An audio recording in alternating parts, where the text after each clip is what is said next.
Hello hello hello and welcome back. My name is Ritesh. Okay, तो आज के इस लेक्चर में हम लोग क्लास 7 ओके विज्ञान के लेक्चर नंबर विज्ञान का लेक्चर नंबर हम लोग 12 करेंगे, ठीक ना।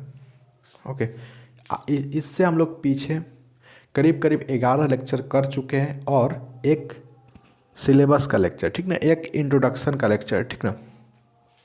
तो इस लेक्चर में अभी हम लोग क्लास 7th बिहार बोर्ड के, ठीक ना, साइंस यानी कि विज्ञान को हिंदी में, विज्ञान हिंदी में, ठीक ना, उसका लेक्चर नंबर 12 देखेंगे जो कि चैप्टर नंबर 1 है, ठीक ना। वहाँ पे लिखा हुआ है जल और जंगल, ठीक ना, चैप्टर नंबर 1। सबसे पहला सवाल आपके स्क्रीन पर है कि भू अपरदन क्या है, ठीक ना। भू अपरदन क्या है, यहाँ पे एक डैश रहेगा, ठीक ना।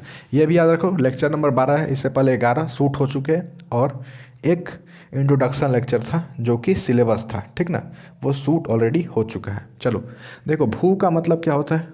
भू का मतलब होता है, देखो मैं यहाँ पे लिख देता हूँ, भूमि। भूमि यानी कि जमीन, जमीन यानी कि एक तरह से बोल सकते हैं लैंड, ठीक ना। लैंड मतलब जमीन होता है, अर्थ जो भी हो, ठीक ना। और अपर्दन का मतलब होता है कटाव। क्या होता है? अपर्दन, धड़ से अलग कर देना या फिर कटाव, ठीक ना, कटाव होता है। ओके, समझ गए। तो भू अपर्दन, भूमि का कटाव, इसी क्वेश्चन में भी आंसर छुपा हुआ है। भू मतलब भूमि, अपर्दन मतलब कटाव। तो भूमि का कटाव भू अपर्दन कहलाता है, ठीक ना। यहाँ पे मैं लिख देता हूँ इसका डेफिनेशन। भूमि का कटाव भू अपर्दन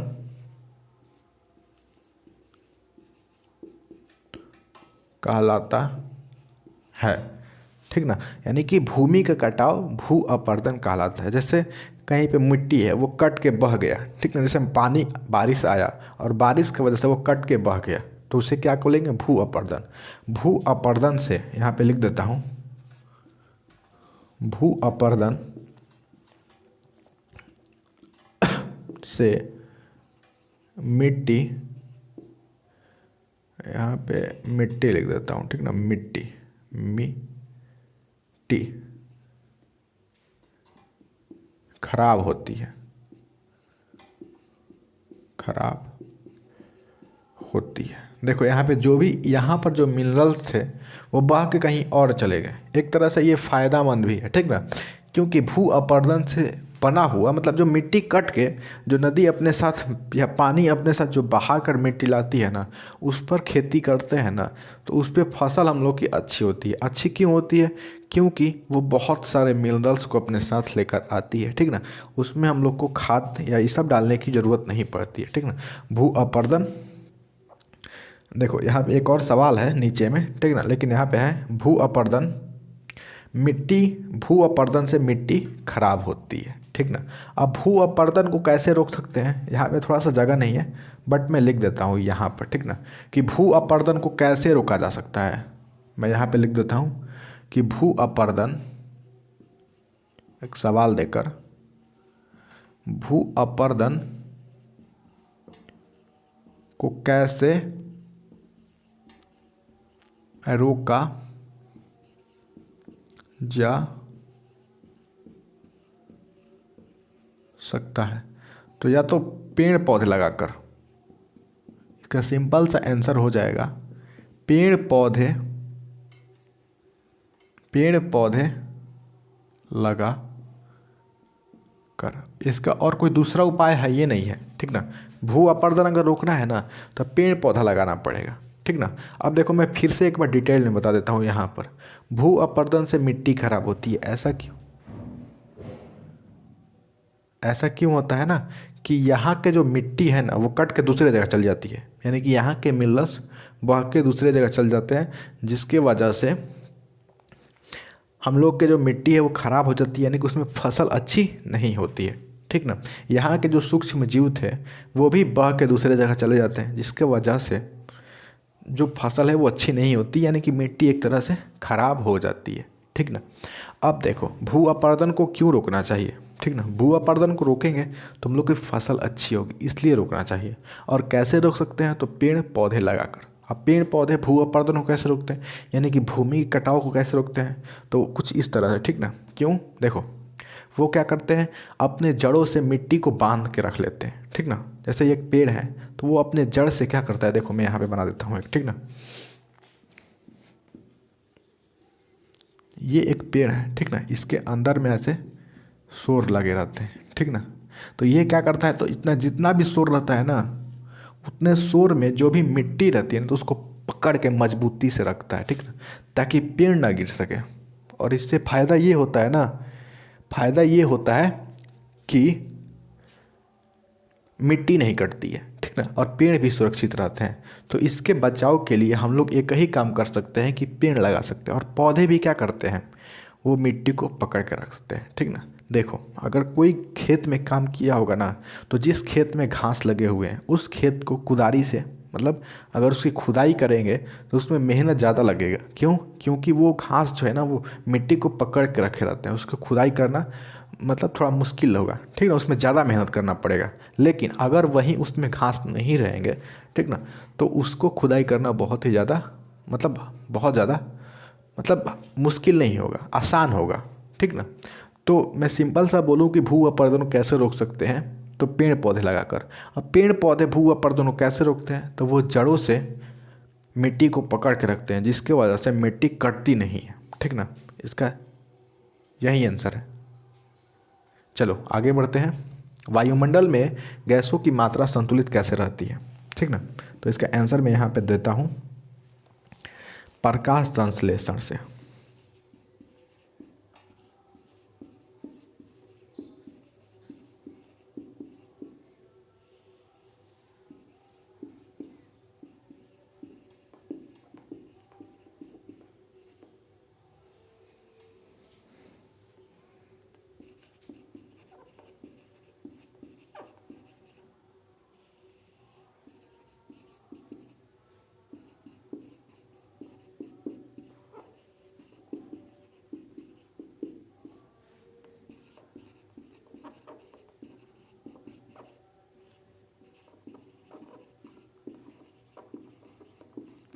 चलो देखो मैं बोलता हूँ, एक प्रकाश संश्लेषण क्रिया होता है पौधों में, ठीक ना।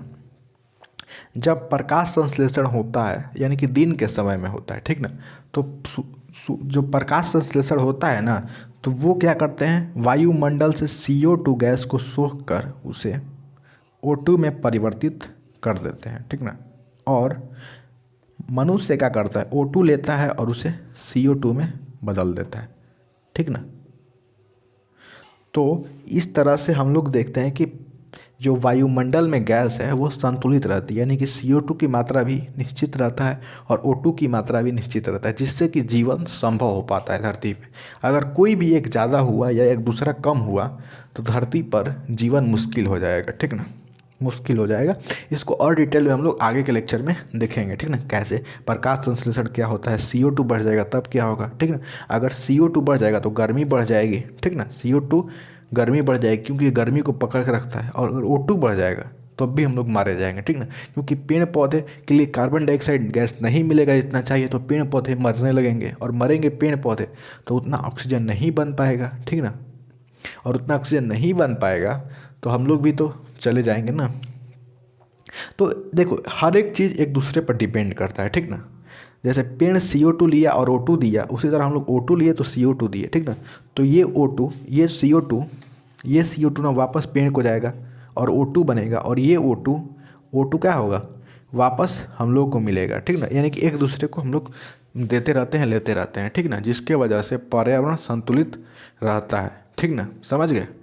प्रकाश संश्लेषण के फलस्वरूप वायुमंडल में गैसों की मात्रा संतुलित रहती है। बहुत ही आसान जवाब है, वायु प्रकाश संश्लेषण, ठीक ना, प्रकाश संश्लेषण की वजह से। अब प्रकाश संश्लेषण क्या होता है, तो जिस क्रिया के फलस्वरूप पौधे अपना भोजन बनाते हैं उसे प्रकाश संश्लेषण कहते हैं, ठीक ना।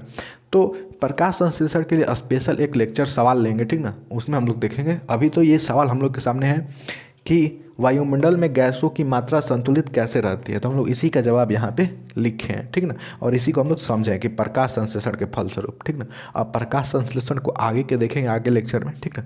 चलो, जब हम लोग पढ़ेंगे ना पौधों में पोषण, तो उसमें देखेंगे, ठीक ना, पौधों में पोषण। ओके, चलो आगे बढ़ते हैं। और यहाँ पे अभ्यास है, ठीक ना। अभी हम लोग के जितने भी चैप्टर के अंदर क्वेश्चन आंसर थे हम लोग कर लिए हैं, ठीक ना। अब जो भी एक्सरसाइज के क्वेश्चन है वो सब हम लोग करेंगे, ठीक ना। तो अभ्यास हम लोग पहला सवाल इसमें सॉल्व करेंगे, अगला सवाल में हम लोग दूसरा नंबर सवाल लेंगे, फिर तीसरा चौथा, टोटल 9 सवाल है, उस सबको हम लोग कंप्लीट करेंगे, ठीक ना। वो आगे आने वाले लेक्चर में कंप्लीट करेंगे। ओके, देखो इसमें से ये बताना है ना कि निम्नलिखित कथन सत्य है अथवा असत्य, ठीक ना। इसमें से 3 कथन यहाँ पे लिखा हुआ है, इसमें ये बताना है कि पहला कथन सत्य है या असत्य, ये भी सत्य है या असत्य। सत्य का मतलब ट्रू और असत्य का मतलब फॉल्स। इसका मतलब ट्रू और असत्य का मतलब फॉल्स। ट्रू मतलब TRUE और फॉल्स मतलब असत्य यानी कि FALSE, ठीक ना। देखो पहला सवाल है, वर्षा भौम जल का चरम स्रोत है। पहला यहाँ पे सवाल लिखा हुआ है ना कि वर्षा जो है वो भौम जल का चरम स्रोत है, तो हाँ यहाँ पे सत्य लिख देंगे। भौम जल यानी कि ज़मीन के अंदर जो सबसे ज़्यादा मात्रा में पानी कहाँ से आता है, तो वो वर्षा के आता है, वर्षा से, ठीक ना। ऐसा इसलिए कि हम लोग इसको मतलब ज़िंदगी में भी अपने देख सकते हैं। देखो कैसे, जब बारिश का मौसम आता है ना, जब बरसात का दिन आता है, तो हम लोग कल जब हम लोग चलाते हैं या मोटर चलाते हैं तो उसमें से हम लोग को ज़्यादा पानी देखने को मिलता है, ठीक ना। तो उससे हम लोग ये अंदाज़ा लगा ही सकते हैं कि वर्षा से भौम जल का चरम मतलब वर्षा से भौम जल बढ़ता है, ठीक ना, मतलब ज़्यादा मात्रा में बढ़ता है, ठीक ना। तो वो उसका चरम स्रोत है, यानी कि बहुत ही ज़्यादा हाई लेवल का स्रोत है, या मतलब बहुत ज़्यादा उसको पूर्ति करता है, ठीक ना। तो ये सत्य हो जाएगा, ठीक ना। अब दूसरा नंबर में सवाल है कि नदियों का जल खेतों में सिंचाई का एकमात्र साधन। जो नदी का जल होता है ना वो खेतों में सिंचाई का एकमात्र साधन नहीं होता है भाई। बरसात भी होती है, सिंचाई भी किया जाता है, मशीन से भी सींचा जाता है। तो ये कैसे यहाँ पे लिख रहा है कि एकमात्र साधन, तो नदियों का जल एकमात्र साधन नहीं होता है, बल्कि बरसात भी होता है और मशीन से भी सिंचाई किया जाता है। तो यहाँ पे लिख देंगे असत्य। क्या लिखेंगे? असत्य। उसके बाद देखो यहाँ पे जल की कमी का सामना केवल ग्रामीण क्षेत्रों के निवासी करते हैं। भाई ऐसे कैसे? ग्रामीण क्षेत्रों के निवासी तो कम करते हैं, ठीक ना। यहाँ पे लिखा हुआ है ना कि जल के कमी का सामना केवल ग्रामीण क्षेत्रों के निवासी करते हैं, यानी कि जल की कमी ग्रामीण मतलब जो गांव में रहने वाले लोग हैं वहीं करते हैं। नहीं, ये भी असत्य है। क्यों? क्योंकि जो शहर में देखो, शहर में ज़्यादा देखने को मिलता है जल की कमी की समस्या। क्यों? अब क्यों देखने को ज़्यादा मिलता है? क्योंकि वहाँ पे पहला तो जंगल नहीं रहता है, ठीक ना, पेड़ पौधे नहीं लगे रहते हैं, पेड़ रहते हैं बट कम रहते हैं, ठीक ना। और वहाँ पे लोग भी ज़्यादा होते हैं, तो मतलब जहाँ लोग ज़्यादा होंगे वहाँ जल की ज़्यादा आवश्यकता होगी, ठीक ना। और उसके वजह से वहाँ जल की कमी मिलती है शहरी क्षेत्रों में, ठीक ना। शहर देखो जल की कमी तो शहरी क्षेत्रों में भी मिलती है और ग्रामीण क्षेत्रों में भी मिलती है, ठीक ना। बस डिपेंड करता है कि वहाँ पे लोग कितने हैं, जल के उपयोग कितना हो रहा है, ठीक ना। जल का उपयोग कम होगा तो कमी नहीं देखने को मिलेगी, और अगर जल का उपयोग ज़्यादा होगा तो कमी देखने को मिलेगी। अभी टेक्नोलॉजी की वजह से हम लोग घर में मोटर लग गया है, मशीन लग गया है, ठीक ना। तो उसके वजह से हम लोग क्या कर रहे हैं, बहुत ज़्यादा हाई मात्रा में ज़मीन के अंदर से पानी निकाल रहे हैं, ठीक ना। जिसके वजह से ज़मीन के अंदर का पानी ख़त्म हो रहा है, और ख़त्म हो जाएगा तो मरना सबका तय है भाई, मरना सबका तय है। नहीं मरोगे, पानी नहीं मिलेगा तो जाओगे कहाँ? आपका बॉडी 65% जल से बना हुआ है, ठीक ना। इसलिए जल को बचाओ, जितना ज़रूरत है उतना ही इस्तेमाल करो ना, जितना ज़रूरत है उतना इस्तेमाल करो। अगर तुमको 100 लीटर का ज़रूरत है तो 100 लीटर इस्तेमाल करो। अगर तुमको मात्र 1 लीटर पानी का ज़रूरत है तो 1 ही लीटर करो ना। 10 लीटर करने में क्या जाता है तुम्हारा? 1 लीटर करोगे तो कोई तुम्हारा घाटा तो नहीं होगा ना, नहीं होगा।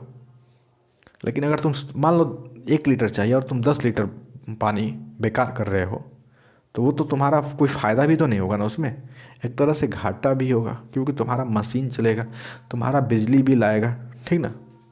मशीन चलेगा तो मशीन का तो एक सेट होता है कि वो चलेगा तो वो ख़राब होगा, तो तुम्हारा तो मशीन ख़राब होगा ना। तो इससे तुम्हारा फ़ायदा ही फ़ायदा, एक तो जल बचेगा, ठीक ना, और तुम्हारा मशीन भी सेफ रहेगा, ठीक ना। जितना ज़रूरत उतना ही चलाओ, सिंपल बात है। ओके, तो कुछ इस तरह से हम लोग इस लेक्चर को यहीं पे ख़त्म कर देते हैं और अगले लेक्चर यानी कि 13 नंबर लेक्चर में इसके जितने भी सवाल हैं, ठीक ना, यानी कि लास्ट में अभ्यास दिया हुआ है यहाँ पे, ठीक ना, इसके जितने भी सवाल है इस बुक में हम लोग सारे कंप्लीट करेंगे, ठीक ना, और एक एक यहाँ बोर्ड पे समझेंगे, देखेंगे, लिखेंगे और आपको समझाएंगे भी और आप उसके नोट्स भी बनाना, ठीक ना। तो लेक्चर नंबर 13, 14, 15 तक हो सकता है कि जाए, ठीक ना, और अगला चैप्टर तो बहुत जल्द कंप्लीट कर देंगे, इधर उधर का बात नहीं करेंगे और केवल चैप्टर का ही बात करेंगे, ठीक ना। तो बस इस लेक्चर को यहीं पे ख़त्म कर देते हैं।